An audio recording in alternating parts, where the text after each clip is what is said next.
Get lost, get faded, get high off the love I'm making. Just late night, I do anything to feel alright. Bismillahirrahmanirrahim. Assalamualaikum warahmatullahi wabarakatuh. Alhamdulillahirabbil alamin. Wassalatu wassalamu ala asrofil anbiya'i wal mursalin sayyidina wa maulana Muhammadi wa ala alihi washabihi ajmain. Amma ba'du. Alhamdulillah pada kesempatan yang berbahagia ini Bu Widi bisa mendampingi kalian dalam mengisi materi terkait dengan kegiatan Matsama tahun pelajaran 2020-2021. Pada kesempatan yang berbahagia ini, Widi akan menyampaikan materi terkait dengan anti diskriminasi. Ya, mungkin ada beberapa dari kalian yang sudah mengetahui apa itu diskriminasi. Alhamdulillah kalau sudah mengetahui, tinggal menyimak saja ya. Baik, sebelum saya menyampaikan materi, izinkanlah saya mengucapkan selamat datang kepada anak-anakku semua. Selamat kalian sudah diterima di MTSN 5 Tulungagung. Kalian sekarang sudah menjadi keluarga besar dari bagian dari madrasah ini. Selamat ya. Sebelum kita mulai, perlu saya sampaikan kepada kalian semua, yaitu yang pertama, pastikan dirimu sudah sarapan dan mandi. Ya, kalau sudah sarapan, sudah mandi, itu sudah tenang ya, sudah fresh. Kemudian sediakan charger atau cas HP untuk laptopmu, untuk HPmu, sehingga nanti di tengah jalan tidak habis baterainya, kita terus bisa mengikuti pembelajaran dengan baik. Kemudian pakai pakaian yang rapi, yang kemudian yang perempuan juga pakai jilbab, seterusnya. Kemudian jangan lupa kartu pengenalnya, tanda pengenalnya dipakai ya. Kemudian jangan meninggalkan kelas sebelum kelas berakhir ya, karena masih banyak hal yang harus kalian ikuti. Jadi sebelum jam berakhir kalian harus tetap mengikuti kegiatan Matsama ini. Kemudian catat dan rangkum materi atau tugasnya nanti yang disampaikan oleh Bapak Ibu guru ya, dicatat. Karena itu pastikan sampean atau kalian membawa buku dan alat-alat tulis ya. Kemudian selain itu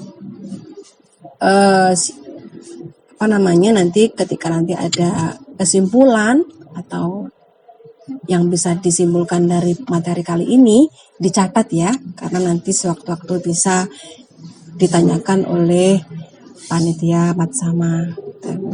Oke, itu mungkin yang bisa saya sampaikan di awal-awal pembelajaran. Kemudian kita masuk ke materi ya. Sesuai yang saya sampaikan tadi, materinya adalah anti diskriminasi. Baik, langsung saja kita mulai pengertian anti diskriminasi, yaitu perlawanan atau pelarangan pada tindakan yang merujuk pada pelayanan yang tidak adil terhadap individu tertentu, seperti anti diskriminasi suku, agama, dan ras yang dapat menyebabkan terpecah belahnya persatuan ya. Selanjutnya, teori anti diskriminasi. Diskriminasi di sini yang dimaksudkan adalah melakukan tindakan yang dapat merugikan pihak lain. Ini diskriminasi di sini dapat berupa fisik dan psikis ya. Berupa fisik itu bisa dilihat dan psikis itu bisa dirasakan. Seperti itu. Selanjutnya, anti diskriminasi meliputi ideologi maupun proses-proses sosial yang menindas kelompok tertentu yang seringkali berdasarkan budaya, ras, gender, disability, ataupun age atau usia. Jadi yang sering terjadi diskriminasi yang terjadi di lingkungan yang sering terjadi itu adalah adanya diskriminasi terkait dengan gender, jenis kelamin, disability, atau yang memiliki keterbelakangan mental ataupun cacat fisik, usia, dan seterusnya. Gitu. Kemudian, teori diskriminasi awalnya dilandasi oleh asumsi yang meyakini adanya rasa rendah diri yang disebabkan oleh kategori biologis yang ada pada kelompok tertentu. Ya. Selanjutnya, bentuk-bentuk diskriminasi. Jadi diskriminasi di sini bentuknya antara lain yang pertama disabilitas. Jadi kita kadang pernah menjumpai terkait dengan mungkin ada orang yang memiliki keterbelakangan fisik atau cacat atau keterbelakangan mental, dan itu dikucilkan ataupun sering diolok-olok. Nah, itu sebenarnya tidak diperkenankan seperti itu, karena siapa sih yang ingin dia itu mengalami hal semacam itu? Tidak ada yang menginginkan.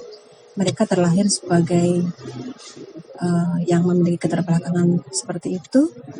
Untuk itu kita ya harus memberi perhatian lebih ataupun merangkul ataupun membantu semampu kita. Jangan malah memberikan diskriminasi ya, atau pembedaan. Bentuk diskriminasi selanjutnya adalah ekonomi kalangan bawah. Nah, atau mohon maaf mungkin ini miskin, kurang mampu, itu juga kadang dijadikan alasan untuk melakukan atau dijadikan alasan untuk pembedaan ya, dan ini sering kita dapati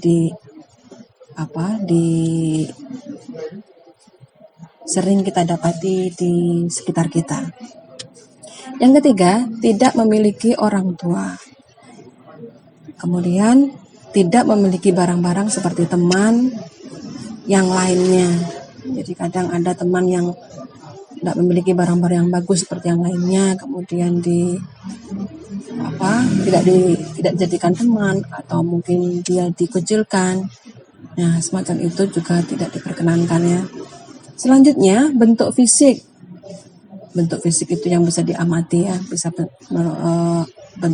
warna rambut, berat badan, tinggi badan, warna kulit, bentuk mata, bentuk hidung. Nah, terkadang ini juga dijadikan bahan untuk diskriminasi, dibedakan karena ini memiliki kekurangan, mungkin hidungnya pesek atau matanya sipit dan seterusnya.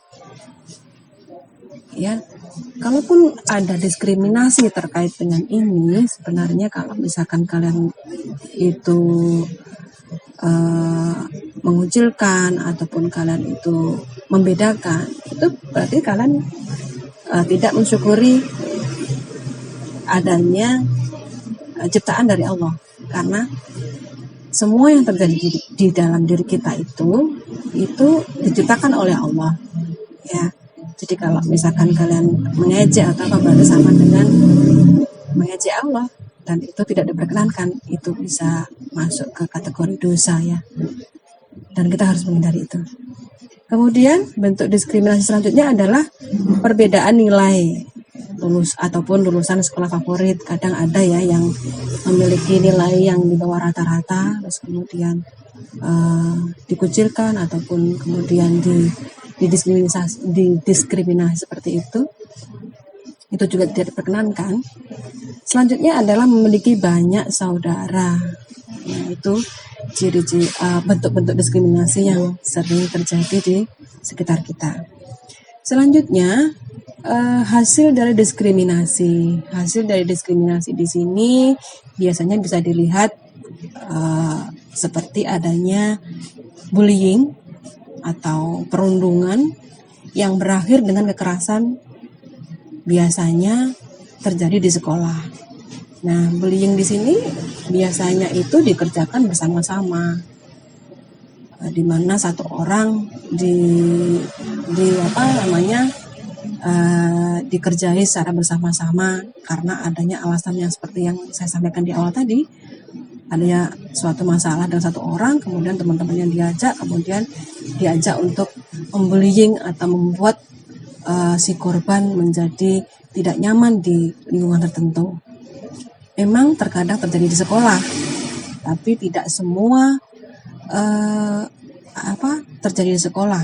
Ada beberapa yang terjadi di sekolah, dan itu kalau misalkan kita melihat seperti itu, ya jangan dibiarkan. Kita harus segera melaporkan ke guru atau orang-orang yang di sekitar situ biar proses bullying tidak terus-menerus terjadi.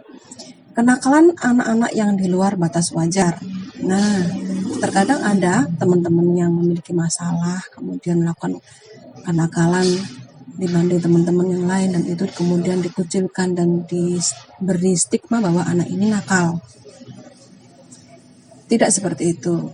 Jadi kalau misalkan ada anak yang nakal, seharusnya malah harus kita dekati, harus kita beri perhatian lebih, harus kita tanya, kenapa kok kamu melakukan suatu masalah seperti ini? Kenapa? Ada apa? Ingatkan dia bahwa kenakalannya itu bisa merugikan orang lain, dan bahkan mungkin bisa merugikan dirinya sendiri, karena nanti urusannya panjang. Bisa berurusan dengan sekolahan, pihak-pihak penentu kebijakan di sekolahan, atau dengan orang tua, ataupun dengan pihak-pihak kepolisian. Seperti itu. Nah, anak-anak, berikut ini ada video terkait dengan bentuk diskriminasi di sekolahan. Tapi tidak semuanya terjadi di sekolahnya. Ini hanya contoh terjadi di sekolahan. Jadi kita simak baik-baik, kemudian petik hikmah yang ada di balik video ini. Mari kita bersama-sama melihat videonya.